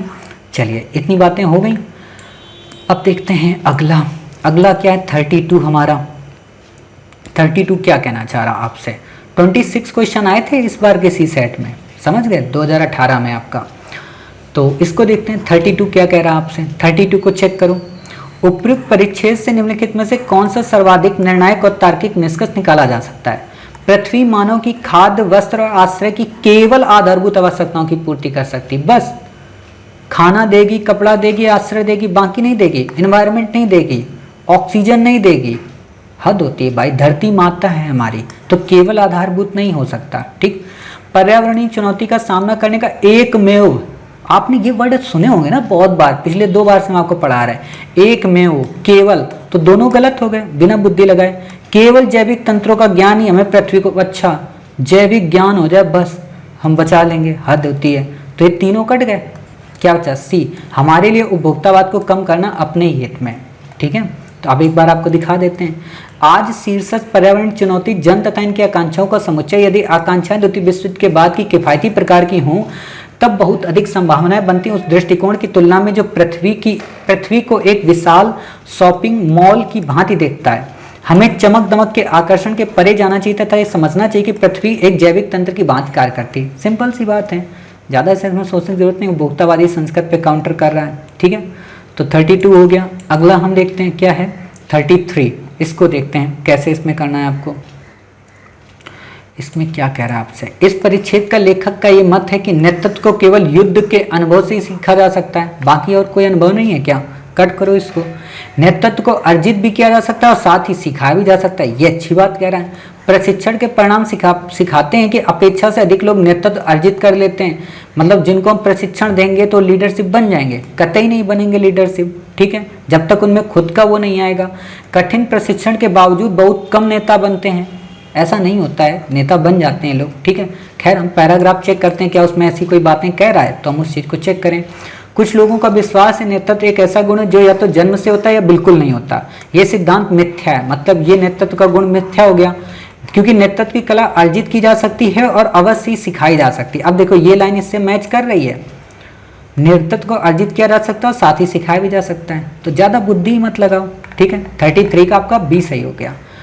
बाकी आपसे यहाँ पे कोई क्वेश्चन नहीं है, ठीक है। 36 हो गया, 37 हो गया, आपका कोई क्वेश्चन नहीं है। 40 हो गया, 41 हो गया, ये तो आपका पजल है, ठीक है, पजल जब कराएंगे तब कराएंगे। यहाँ पे भी कोई क्वेश्चन नहीं है आपका। हाँ ये 45, ये भी कोई क्वेश्चन नहीं। 48 कुछ भी नहीं। 49 पे आपका एक क्वेश्चन है, ठीक है। देखते हैं 49 क्या कहता है। तो देखो इसको 49 को, ठीक। उपयुक्त परिच्छेद के संदर्भ में निम्नलिखित पूर्व धारणाएं बनाई गई हैं। जलवायु परिवर्तन विकसित देशों के लिए चुनौती नहीं है। अच्छा, वो अपने पास आयरन डोम लगा के रखे हैं क्या? नहीं ना, तो ये तो गलत हो गया जलवायु परिवर्तन। पहला कट डी कट। अब आपका क्या बचा? B C. बी सी अगर आपका बचा है तो आप बताइए क्या चेक करना है? केवल तीसरा, ठीक है, या फिर दूसरा? अपने आप हमारा ऑप्शन आ जाएगा, ठीक है। तो हम क्या करते हैं? दूसरे को चेक करते हैं। दूसरा जब हम चेक करेंगे तो क्या कह रहा है? अनेक देशों के लिए जलवायु परिवर्तन एक जटिल नीतिगत मुद्दा है और एक विकास का मुद्दा। बिल्कुल सही बात है। अब यहाँ पे अगर दे देता सभी देशों के लिए तो गलत हो जाता। वित्तीय तरीके और साधन खोजने होंगे ताकि विकासशील देश अपनी अनुकूलन क्षमता बढ़ा सकें। दोनों नॉर्मल वर्ड हैं, बिल्कुल सिंपल। तो हम कह देंगे साहब 2-3 इसके सही हैं, ठीक है। आपको यकीन तो नहीं होगा, चलो फिर से भी पढ़ के दिखा देते हैं। जलवायु परिवर्तन का निवारण करने की सभी कार्रवाई में अंततः लागत अंतर्निहित होती है, ठीक है। भारत जैसे देशों के लिए अनुकूलन तथा प्रशमन योजनाओं और परियोजनाओं को अभिकल्पित एवं कार्यान्वित करने के लिए वित्त पोषण उचित रूप से बहुत अहम है। भारत जैसे विकासशील देश के लिए, जो कि जलवायु परिवर्तन की सर्वाधिक मार झेलने वालों में से एक होगा, वित्तीय विकास की इसकी आवश्यकताओं को देखते हुए समस्या और भी गंभीर है। अधिकतर देश निश्चित ही जलवायु परिवर्तन को वास्तविक खतरे के रूप में देखते हैं और अपने पास के सीमित संसाधनों को अधिक व्यापक और एकीकृत तरीके से प्रयोग करके इसके निवारण का प्रयास कर रहे हैं। तो आपको यहाँ पे क्या समझने को मिला? यहाँ पे वित्त की बार बार चर्चा आ रही है, ठीक है। जटिल नीतिगत मुद्दा और विकास का मुद्दा, दोनों बातें यहाँ पे आ रही। विकास वर्ड आ रहा, तो दूसरा सही हो गया ना अपने आप, और तीसरा तो अपने आप सही हो गया। क्लियर? तो बिल्कुल कूल माइंड से देखो, आप लोग हमेशा 26 में 26 करके आओगे। फिर से बता रहा हूँ, आज तो एक लड़की बोल रही, मतलब लड़की नहीं, देवी जी आज एक बोल रही, सुबह सुबह मैसेज करके 5 बजे उनका मैसेज आया मेरे पास, सर हमने एक सपना देखा। मैंने कहा क्या सपना देखा है? सर आज ना मैं 70 में 70 क्वेश्चन लगा के आई हूँ प्रीलिम में। तो मैंने कहा ये सपना थोड़ा ना, ये तो रियलिटी है। 70 में 70 तो लगा के ही आओगी आप, और वैसे भी आपको हम बताएंगे कैसे 70 प्लस करने हैं आपको। तो बोली सर सच में हमारे इतने ही आएंगे? हमने कहा सपना कितने टाइम देखी थी? बोली सुबह देखे थे। तो हमने कहा सुबह का सपना सच होता है, 1 गिलास ठंडा पानी पी लो। बोली तो फिर ठीक है सर, ठीक है ना। मतलब बच्चों को अब सपने भी आने लगे, कहने का मतलब ये है। वही होता है जब सपने आने लगे तो समझ जाना रियलिटी होने वाली है, ठीक। तो वही बात है, आप लोग चांद को भी तोड़ के लाओगे भाई। अच्छा, अगर आप लोग चांद को तोड़ के ले आए सपोज करो, तो फिर लोग चंद्रयान मिशन क्यों भेजेंगे? अपना घर ही पे छोड़ देंगे। इसरो तो अपना बगल में जाएगा, रख आएगा आपके घर पे, मोहल्ले पे। देखा चंद्रयान 3 सक्सेसफुल, चंद्रयान 4 सक्सेसफुल, है ना। चलिए हो गया बहुत मजाक। 50वां नंबर देखते हैं क्या कह रहा है। उपयुक्त परिच्छेद से निम्नलिखित में से कौन सा सर्वाधिक निर्णायक और तार्किक निष्कर्ष निकाला जा सकता है? ठीक, क्या कह रहा है? ग्रामीण जन स्वास्थ्य खतरों के प्रति बढ़ती जागरूकता के कारण प्रदूषक ठोस ईंधन के उपयोग को त्याग कर रहे हैं। ठीक है भाई, ग्रामीण जन स्वास्थ्य खतरों के प्रति बढ़ती जागरूकता के कारण, क्लियर, प्रदूषक ठोस ईंधन के उपयोग को त्याग कर रहे हैं। भारत में घर के अंदर के वायु प्रदूषण की समस्या का समाधान खाना बनाने के स्वच्छ ईंधन के उपयोग को आर्थिक सहायता देकर किया जा सकता है। ठीक है, बिल्कुल। देखो ये जो वाले क्वेश्चन है ना, कहीं से नहीं लग रहा कि एक्सट्रीम वर्ड है। भारत को प्राकृतिक गैस को आयात को बढ़ाना चाहिए और अधिक बिजली उत्पादन करना चाहिए। ठीक है भाई, बढ़ाना चाहिए। देखो यहाँ पे वर्ड एक्सट्रीम लग रहा है। ठीक, निर्धन घरों में खाना बनाने की गैस तक उनकी पहुंच बनाकर असामयिक मृत्यु को कम किया जा सकता है। ये कुछ लाइन ऊपर की कुछ लाइनों से आपको अच्छी लगेगी। ठीक है, तो अब एक काम करते हैं, पढ़ते हैं पहले। क्लियर? भारत में जैव मात्रा तथा कोयले से खाना पकाना स्वास्थ्य समस्याओं के प्रमुख कारक के रूप में स्वीकृत है तथा निर्धन जन समुदाय की स्त्रियां बच्चे सर्वाधिक जोखिम का सामना करते हैं। अब यहाँ पे एक वर्ड देखो, प्रति वर्ष इन घरों में 10 लाख से अधिक असामयिक मृत्यु घरेलू वायु प्रदूषण जो कि खाना बनाने, वर्ड वही दे दिया ना आपको, असामयिक। तो बिना बुद्धि लगाए भाई साहब इसका ऑप्शन आप डी क्यों नहीं करके आते हो? ठीक है, तो 50 का डी हो गया। बाकी आप पढ़ लो, कोई फायदा नहीं है, किसी तरीके का कोई काम नहीं है। आपसे इसमें कोई भी क्वेश्चन नहीं पूछेगा, फिर भी पढ़ के सुना देते हैं। नहीं तो कहोगे मास्टर आलसी हो गए हो क्या? के कारण होती तथा ऐसे ईंधन से देश में बाह्य वायु प्रदूषण के चलते 1.5 लाख अन्य मृत्यु होती है। यद्यपि स्वच्छ खाना बनाने की ईंधन जैसे एलपीजी, प्राकृतिक गैस तथा बिजली का उपयोग करने वाले भारतीय जन समुदाय का हिस्सा धीरे धीरे बढ़ रहा है। प्रदूषक ठोस ईंधन को प्रमुख खाना बनाने वाले ईंधन के रूप में उपयोग में लाने वाली जनसंख्या 30 वर्षों में 70 करोड़ पर स्थिर है। मतलब खत्म नहीं हुई है पूरी तरह से।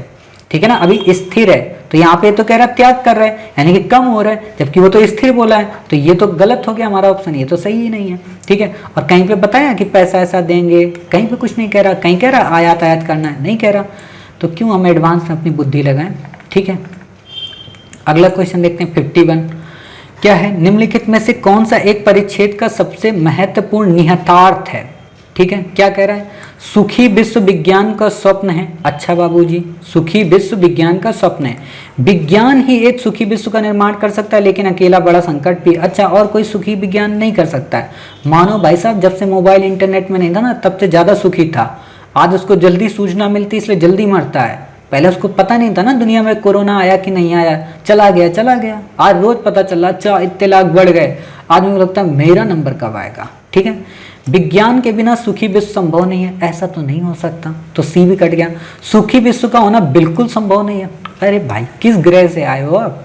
तो आप बताओ, इसमें तीनों ऑप्शन आपके कट गए, बिना बुद्धि लगाए ए सही हो गया आपका। चलो फिर भी हम आपको एक बार पढ़ के सुना देते हैं। आपको लगता होगा सर आपको हमको यकीन नहीं है क्या? तो हमें तो यकीन है आप पर, लेकिन आपको हम पर यकीन नहीं होगा ना, इसलिए हम पढ़ के सुनाते हैं।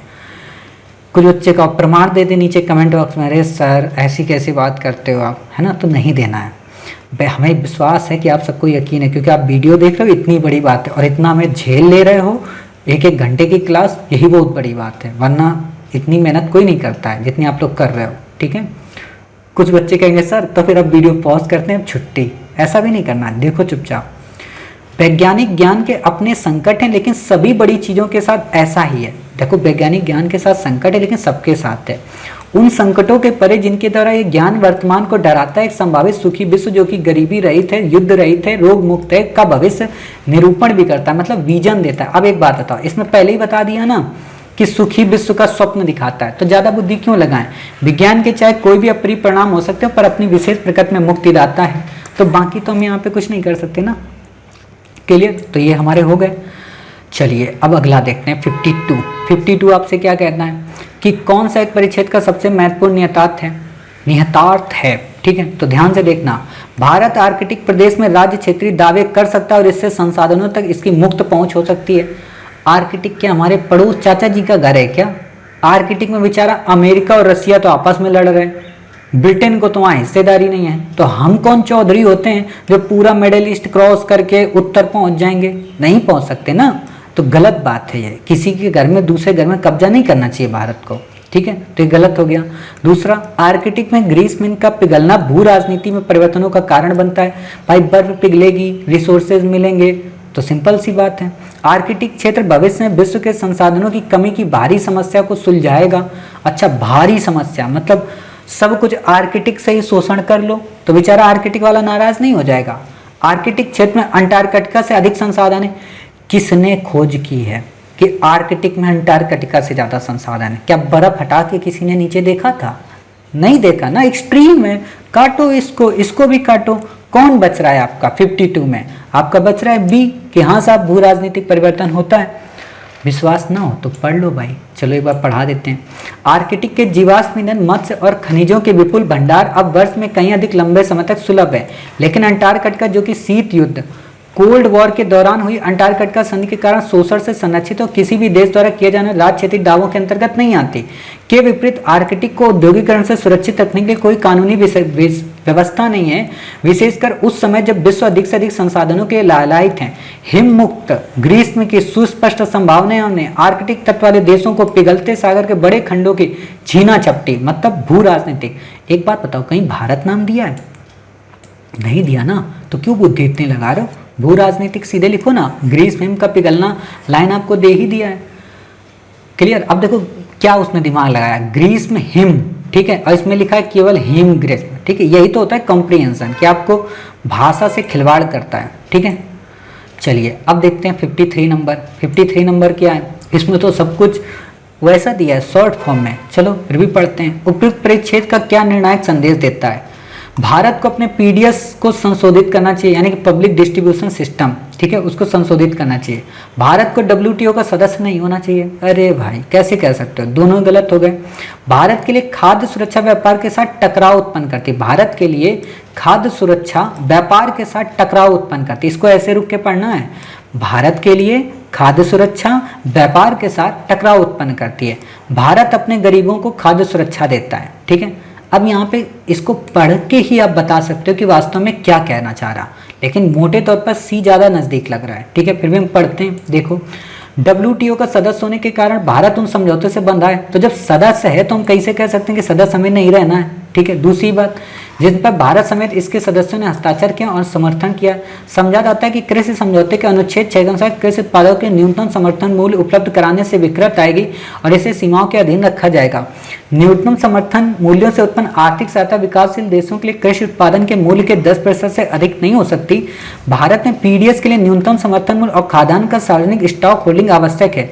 यह संभव है कि कुछ वर्षों में उत्पादकों को दी जाने वाली आर्थिक सहायता कृषि उत्पादन के मूल्य के 10% से अधिक बढ़ जाए। खाद्य सुरक्षा, ये बात समझ रहे हो, फूड सिक्योरिटी की यहाँ बात आ रही है। यहाँ पे कहीं पे आपको ये देने की बात आ रही है कि PDS को संशोधित करना चाहिए। जब भारत PDS के लिए न्यूनतम समर्थन मूल्य दे रहा है, खाद्यान्न का सार्वजनिक स्टॉक होल्डिंग जब वहाँ पे पूरा कर रहा है, तो PDS की बात ही नहीं है यहाँ पे। ठीक है, फिर आप यहाँ पे इस चीज को देखो, क्या कह रहा है कि भारत के लिए खाद्य सुरक्षा व्यापार के साथ टकराव उत्पन्न करती। इसको कॉम्प्रीहेंड करो तो आपकी ये लाइन पूरी यहाँ पे कॉम्प्रीहेंड हो जाएगी। कैसे? देखो, संभव है कि कुछ वर्षों में उत्पादकों को दी जाने वाली आर्थिक सहायता कृषि उत्पादन के मूल्य से 10% अधिक बढ़ जाए।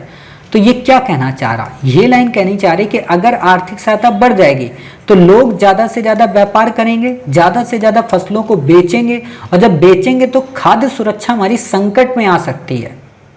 इसीलिए उसे मैनेज करना है। और ये क्वेश्चन आपसे पूछा क्या, निर्णायक संदेश क्या दे रहा है? संदेश हमेशा नीचे छिपा होता है, ऊपर नहीं होता है। ठीक है, पूर्व धारणाएं देता तो हम एक बार सोच सकते थे कि हाँ PDS की बात कर रहा है, WTO की बात कर रहा है, लेकिन निर्णायक संदेश दे रहा, इसलिए इन वर्डों को भी ध्यान में रखकर ऑप्शन करना पड़ता है। और जो बाकी कोचिंग संस्थान वाले होते हैं वो क्या करते हैं कि आपको ये नहीं देखते हैं, वो बस ऑप्शन देखते हैं, ऊपर देखते हैं, बोलते हैं ये देखो नहीं था, PDS सिस्टम है, PDS को लगा देना। तो वो गलती हो जाती है। इस कोडेड वर्ड को भी समझा करो, पूर्व धारणाओं को भी समझा करो। ठीक है, इतनी बातें हो गई। तो इसमें आपका क्या ऑप्शन आया, 53 का C। अब देखते हैं 54 आपका ये है। ठीक है, उपयुक्त परिच्छेद के संदर्भ में निम्नलिखित पूर्व धारणाएं बनाई गई। भारत अपनी त्रुटिपूर्ण शिक्षा प्रणाली के कारण तत्वतः विकासशील देश बना हुआ है। मतलब भारत की शिक्षा प्रणाली इसको विकासशील देश बनाए हुए है, तो अपने आप ये गलत हो गया, एक्सट्रीम वर्ड है, तो A और D आपका कट गया। ठीक है, दूसरा देखो, आज के शिक्षार्थियों के लिए नए युग के कौशल समूह प्राप्त करना आवश्यक है। बिल्कुल सही बात कह रहा, यानी कि दूसरा सही है और हो सकता है C भी सही हो। तीसरा चेक करो, काफी संख्या में भारतीय शिक्षा प्राप्त करने के लिए कुछ विकसित देशों में जाते हैं क्योंकि वहाँ की शिक्षा प्रणाली उन समाजों का पूर्ण प्रतिबिंब है जिनमें वे कार्य करती हैं। भाई उनके लिए हम नहीं जाते हैं वहाँ पे पढ़ने कि उनके समाज से हमें सीखना है कि हाँ जीन्स पहन के आना है, क्या करना है, भारतीयता को त्याग देना है, इसलिए नहीं होता है। ठीक है, अब ध्यान से यहाँ पे समझिए, क्या भारत की शिक्षा प्रणाली उस व्यापक शिक्षा प्रणाली के नमूने पर बनी जो यूरोप में 19वीं शताब्दी में विकसित हुई, बाद में विश्व में फैल गई। इस व्यवस्था का उद्देश्य कि बच्चों को अच्छे नागरिक उत्पादक श्रमिक के रूप में अनुकूलित किया जाए। यह व्यवस्था औद्योगिक युग के लिए उपयुक्त थी जिसमें सीमित क्षमता वाले अनुपालनकर्ता श्रमिकों की लगातार पूर्ति की मांग थी। हमारे शिक्षण संस्थान ऐसे कारखानों की तरह जिनमें घंटियां होती हैं, वर्दियां होती हैं और शिक्षार्थियों के जत्थे तैयार किए जाते हैं। ऐसे शिक्षार्थी जो अनुपालन के लिए ही बनाए जा रहे हो, किंतु आर्थिक दृष्टिकोण से वर्तमान वातावरण पूर्णतः भिन्न है।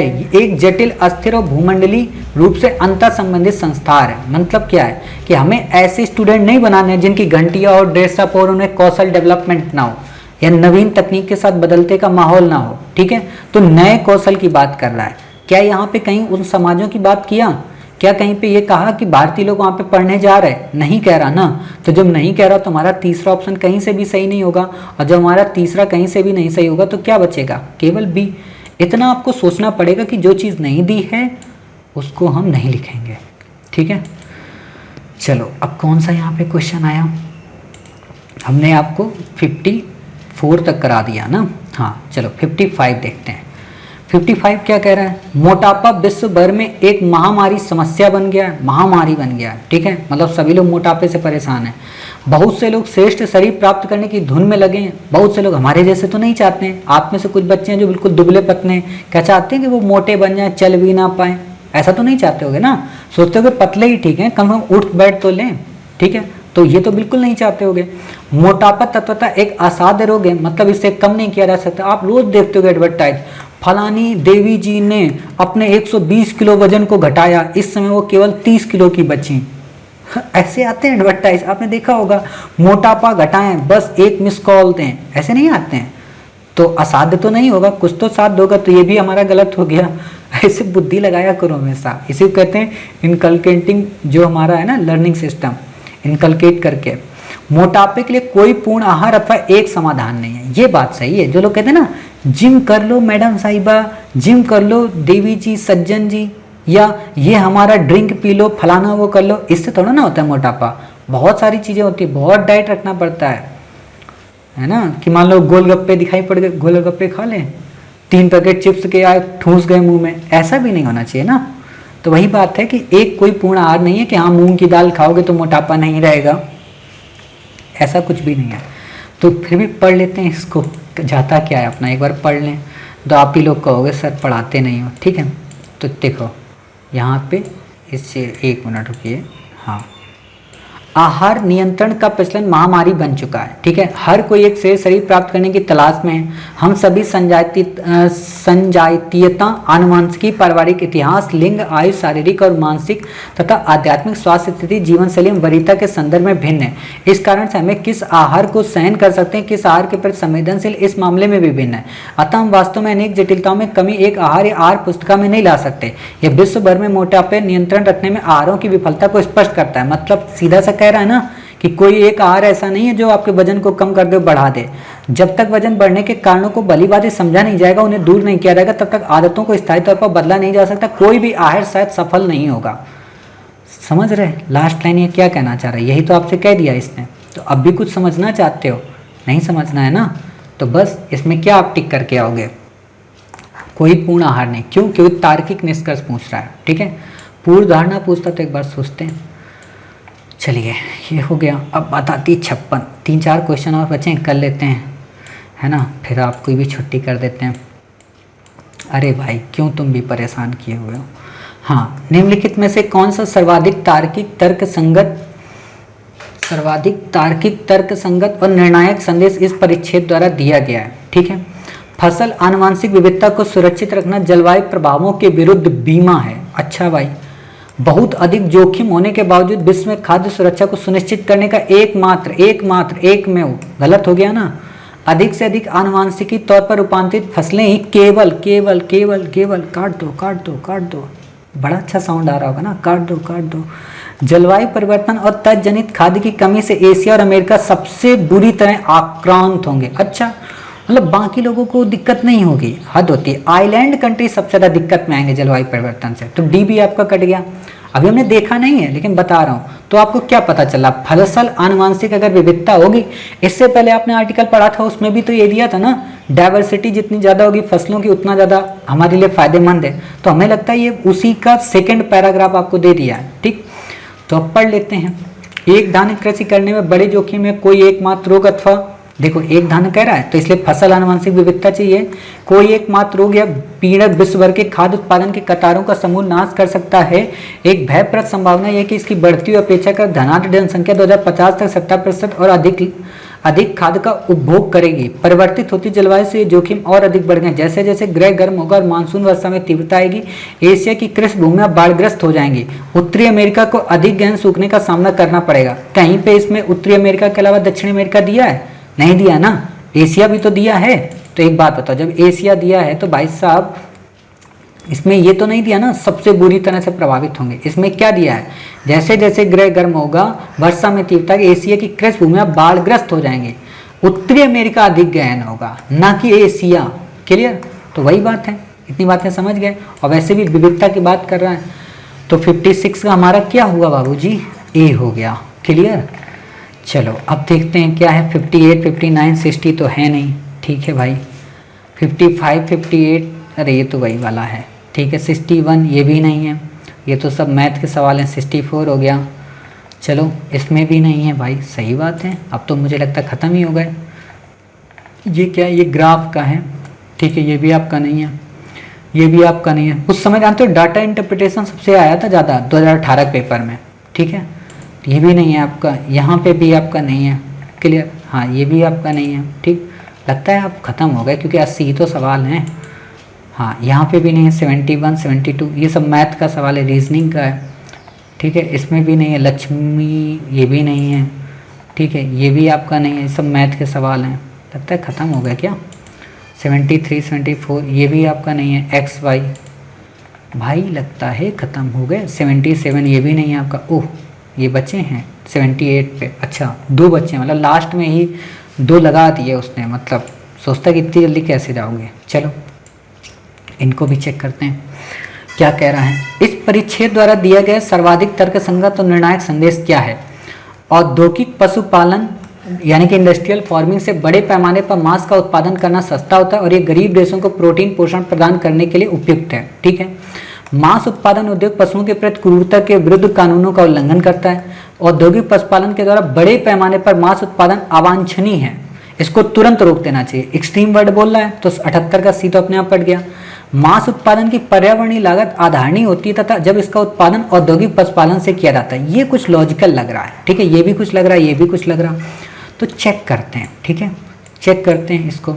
सस्ते और प्रचुर मांस की तलाश के परिणाम स्वरूप फैक्ट्री फार्म बनाए गए। यहाँ अधिक से अधिक पशुओं को क्रूर और शोषणीय दशाओं में छोटी छोटी ढेरियों में ठूसा जाता है। ढेरियाँ का मतलब जो पशुपालन का बाड़ा होता है। इस प्रकार के प्रचलनों के परिणाम स्वरूप विश्व के अनेक स्वास्थ्य संबंधित देशांतरगामी महामारियां उठ खड़ी हुई हैं, जैसी एवियन फ्लू। विश्व भर में पशुधन का लगातार बढ़ती हुई क्रूर और तंग दशाओं में किया जा रहा है, जहां पशु अपना लघु जीवन कृत्रिम प्रकाश प्रतिजीवकों और वृद्धि हार्मोनों के ठसाठस इस्तेमाल के बीच वध होने के दिन तक व्यतीत करते हैं। मांस उत्पादन जल के अत्यधिक खपत मांगता है। मांस के प्रत्येक किलोग्राम के लिए 15,000 लीटर जल की आवश्यकता होती है, जबकि 1 किलोग्राम धान के लिए 3400 लीटर, 1 किलोग्राम अंडों के लिए 3300 लीटर, 1 किलोग्राम आलू के लिए 255 लीटर। और वो मूर्ख लोग उनको पकड़ के लाओ जो ये कहते हैं कि फसल में सबसे ज़्यादा क्या कहते हैं पानी लगता है, बर्बाद होता है ना। देखो ना ये डाटा आपको दिया है, 255 लीटर जल की आवश्यकता होती है। अब एक बात बताओ, यहाँ पे कहीं पे मांस उत्पादन क्रूरता के प्रति विरुद्ध कानूनों का उल्लंघन करता है ऐसा कुछ दिया गया है? नहीं दिया। ऐसा तो है नहीं कि जिनको मांस खाना होगा तो वो अपने जानवर को बढ़िया बादाम पिस्ता दूध से उसको नहलाएंगे, हमाम से उसको बढ़िया ड्रेसअप करेंगे, उसके ऊपर डव का कहते हैं क्या लगाएंगे, कंडीशनर, हाँ डव का कंडीशनर लगाएंगे, और क्या कहते हैं फिर उस पर शैम्पू लगाएंगे। एक बार यही हुआ कि वॉशरूम में रखा था शैम्पू मेरे यहाँ घर पे, तो डव का शैम्पू रखा था, डव का कंडीशनर रखा था। मुझे तो नहीं पता कि कंडीशनर क्या होता है उस समय, तो मैंने नहाते वक्त कंडीशनर ही सर पे लगा लिया। और जब लगा लिया मैंने कहा ये फेना क्यों नहीं दे रहा है। फिर मैंने सिस्टर को बुलाया, मैंने कहा भाई ये फेना क्यों नहीं दे रहा है, लोकल तो नहीं ले आए आप डव का? अच्छा, तो उसने बोला नहीं नहीं ये डव का ऐसे थोड़ा नहीं यूज करते। मैंने कहा तब? बोली पहले शैम्पू लगा लो फिर इसको कंडीशनर को लगाते हैं। तो मैंने कहा इससे क्या होता है? बोलती बाल सिल्की होते हैं। मैंने कहा अच्छा। मैंने कहा मेरे तो इतने बड़े बड़े बाल भी नहीं है। बोली तो फिर तुमसे किसने कहा था इसको छुओ? मेरे 5 रुपए का लॉस कर दिया ना। 5 रुपए का आता ना डव के साथ में शैम्पू। मैंने कहा ठीक है भाई 5 रुपए ले लेना। बोले नहीं 5 नहीं चाहिए 10 चाहिए। मैंने कहा क्यों? बोली ये तो खराबी हो गया ना, 2 लेके आएंगे अपने आप, पता नहीं तुम फिर से इस्तेमाल कर लो। मैंने कहा सही बात है भाई 10 ले लो आप। ऐसा होता है शोषण हमारा घर पे। चलिए कोई बात नहीं। यहाँ पे देखिए जो मैं बताना चाह रहा हूँ, औद्योगिक पशुपालन के द्वारा बड़े पैमाने पर मांस उत्पादन अवांछनीय है, इसको तुरंत रोक देना चाहिए। ऐसी भी बात नहीं कह रहा कि इसको आप रोक दो। वो क्या कहना चाह रहा कि आप जो भी ये करो इन्वायरमेंटल लॉस ना करो। क्यों? क्योंकि आप जो ये मांस उत्पादित करते हो इसमें सबसे ज्यादा जल होता है, ठीक है, इसमें हार्मोन्स की दिक्कत होती है, कृत्रिम प्रकाश नहीं मिल पाता, तो आप पर्यावरण को बाधित करते हो। नई नई बीमारियां आती हैं जिसकी पर्यावरणीय कॉस्ट काफी ज्यादा होती है।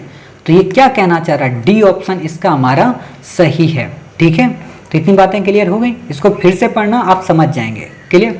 चलिए 79 देखते हैं ये क्या कह रहा। इस परिच्छेद द्वारा दिया गया सर्वाधिक तर्क संगत और निर्णायक संदेश निम्नलिखित में से कौन सा है? मनुष्य और वन्य जीव के बीच संघर्ष को सुलझाया नहीं जा सकता, चाहे हम जो भी प्रयत्न कर लें। ऐसा कैसे हो सकता है? संरक्षित क्षेत्रों के बीच सुरक्षित वन्य जीव गलियारों संरक्षण के प्रयत्नों का आवश्यक पहलू। आप देख रहे होंगे कि इस पहलू से निपटने के लिए सरकार वन्य जीव गलियारे बना रही है। तो सिंपल सी बात है, ये एक पॉजिटिव स्टेप है। भारत के लिए आवश्यक है वह और अधिक संरक्षित क्षेत्रों की घोषणा करे तथा और अधिक बाघ अभयारण्यों की स्थापना करें। भाई फिर आदमी कहाँ रहेगा जब पूरे देश में बाघ अभयारण्य ही बना देंगे? तो गलियारे उचित बात है ना। तो ये तो एक्सट्रीम हो गया। भारत के राष्ट्रीय पार्कों बाघ अभयारण्यों का व्यावसायिक प्रबंधन होना चाहिए। अच्छा, मतलब सबसे ज़्यादा खतरा तो इन्हीं व्यावसायिकों से है, और इन्हीं को चौकीदार बना दोगे तो चोरी तो होगी ही होगी, समझ गए। तो ये चीज़ नहीं करना है आपको, क्लियर। चलिए इतनी बातें होगी, तो अर्थात इसमें आपका ऑप्शन क्या निकला 79 का बी, वन गलियारों को। आप में से कुछ को यकीन ही नहीं होगा, फिर भी चलो दिखा देते हैं। एक नर बाघ को पेंच बाघ अभ्यारण्य टाइगर रिजर्व से हटा कर पन्ना टाइगर रिजर्व में ले जाकर रखा गया। बाद में इस बाघ ने अपने घर की 250 किलोमीटर मील लंबी दूरी तय की। इस अकेले बाघ की यात्रा एक संकट पर प्रकाश डालती। कई वन्यजीव अभ्यारण्य मानवता के विशाल सागर के बीच भंगुर आवास के द्वीपों के रूप में विद्यमान है, फिर भी कोई बाघ शिकार जोड़े और अपने क्षेत्र की तलाश में 100 मील के परास में घूम सकता है। भारत के लगभग 1/3 बाघ अभ्यारण्यों के बाहर रहते हैं। यह स्थिति मानव और पशु के लिए संकटपूर्ण है। बाघ और उसके शिकार तभी अलग रह सकते हैं यदि बाघ अभ्यारण्यों के बीच मान्य गलियारे हों। अब दे दिया गलियारे, तो अब आप इसमें क्या सोचोगे। चलो लास्ट आता है, चलो कम कम इसी पैसेज का लास्ट है, पढ़ना नहीं पड़ेगा, ठीक है।